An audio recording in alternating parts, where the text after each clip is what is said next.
नमस्कार, मैं हूं दीपक कौशल और आप देख रहे हैं एटीवी न्यूज उत्तर प्रदेश। इस समय हमारी मौजूदगी है जनपद गोंडा के नवाबगंज के नंदिनी नगर महाविद्यालय नवाबगंज में। आज प्रतिभा सम्मान समारोह 2026 का आयोजन पूर्व सांसद नेता बृजभूषण शरण सिंह के नेतृत्व में किया गया था। बच्चों के उज्जवल भविष्य की शुभकामनाएं दी गई और बच्चों को उत्साहवर्धन भी किया गया।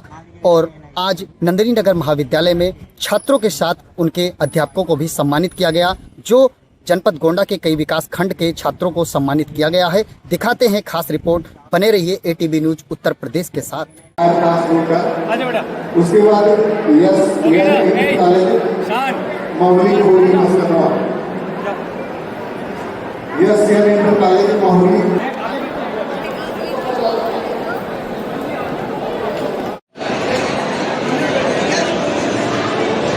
और इसमें दो बच्चे चयनित हुए हैं। सम्मान समारोह था और कितने बच्चे सम्मानित हुए हैं? ये लगातार 2001 से ये पूरे देवी पाटन मंडल के जो सुमन आप पीछे करो, तुम प्रतिभाशाली बच्चे आप पीछे करो यार। जो हाई स्कूल और इंटर प्रथम स्थान में प्राप्त करते हैं उनको सम्मानित करने का कार्यक्रम होता है। आज इसका पहला कार्यक्रम था और हमारे पूरे मंडल में 42 ब्लॉक होते हैं, जिनमें 42 ब्लॉक के बच्चों को सम्मानित करते हैं। ये कार्यक्रम 26 साल में प्रवेश कर चुका है। जिस तरीके से सोनम वांचुक को लगातार धरने बैठी है शिक्षा को लेकर, क्या कहेंगे आप? 18 दिन में 9 किलोमीटर का 9 किलोमीटर नहीं घटा है, लगातार लोग अपील कर रहे हैं धरना देना। अब उनकी बात पूरे देश में पहुंच चुकी है, सरकार के भी संज्ञान में आ चुकी है। अब उनको धरना समाप्त करना चाहिए और प्रतीक्षा करना चाहिए। प्रतीक्षा सब लोगों ने किया है, उनको प्रतीक्षा करना चाहिए और धरना समाप्त करना चाहिए। उनकी बात पूरे देश में पहुंच चुकी है। जिस तरीके से आप भी भगवान कृष्ण को मानते हैं, एक मौलाना उन्होंने कहा कि वो 5 वक्त के नमाजी थे भगवान कृष्ण, क्या कहेंगे आप ऐसे मौलाना में? देखिए, इस समय कुछ ऐसी बातें जो एक दूसरे को चुभे बोलने की एक नई प्रथा चल चुकी है, तो ऐसे व्यक्तियों के बारे में टिप्पणी करना कोई अच्छी बात नहीं है। ये उसकी मानसिकता है, उस पर क्या कहें।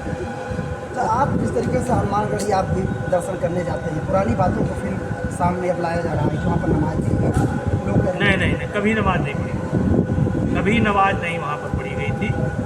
ये गलत है। जिस तरीके से शंकराचार्य का लाए थे, उन्होंने कहा कि अगर कोई साबित कर दे तो मैं हनुमानगढ़ी जाना छोड़ दूंगा, और योगी जी को इस तरीके से झूठ नहीं बोलना चाहिए और मुद्दों से भटकाने का काम किया जा रहा है। मैं किसी के बयान पर टिप्पणी नहीं करना चाहता, लेकिन नमाज हनुमानगढ़ी पर नमाज पढ़ी गई ये बात गलत है। लेकिन जो लोग नमाज की बात उठाते हैं पढ़ी गई, तो उनको मालूम होना चाहिए कि इस हनुमानगढ़ी का निर्माण एक मुसलमान ने ही कराया था। आज भी पत्थर लगा हुआ है, उसने कराया था। ये बाराबंकी का कोई मुस्लिम समाज का नाम हमें संजोग से नहीं आता है, लेकिन ये हनुमानगढ़ी का निर्माण ही कराया है। अब शंकराचार्य की भाषा की चंदा चोरी के डायरेक्टर मोदी हैं, इस तरीके से भाषा शंकराचार्य की, ये गलत भाषा का इस्तेमाल नहीं करना चाहिए। इस चोरी से मोदी का और योगी का कोई संबंध नहीं। लेकिन सांसद जी, शंकराचार्य ने कहा कि उनकी यात्रा जो है ना, मुख्य उद्देश्य उनका यात्रा का ये है, भाजपा के विरोध में उनकी यात्रा है, भाजपा को हराने के लिए उनकी यात्रा निकली है। ये तो लोग करेंगे, तो उस पर हमारा क्या कहना है? जिस तरह आजम खान ने यूनिवर्सिटी पर चलने जा रहा है बुलडोजर, लोग कह रहे हैं कि शिक्षा के मंदिर को सरकार तोड़ देगी, क्या कहेंगे आप? देखिए, जो मैंने थोड़ा सा सुना है उसमें 29 या 30 बिल्डिंग है, जिससे 38 है, उसमें ज़्यादातर अवैध है। अब वो काम क्यों तोड़ा जा रहा है, क्यों नहीं तोड़ा जा रहा है, ये हमारा विषय नहीं है। अवैध है तो तोड़ा जा रहा होगा। सर, नेहरू जी, आप राम मंदिर आंदोलन से जुड़े रहे हैं, आप एक बार फिर कार सेवा का ऐलान हो रहा है मथुरा में, क्या कहेंगे आप? संत समाज ने हुंकार भरी है अक्टूबर में, 9 अक्टूबर में। सब विषय पर बोलना हमारा जरूरी है।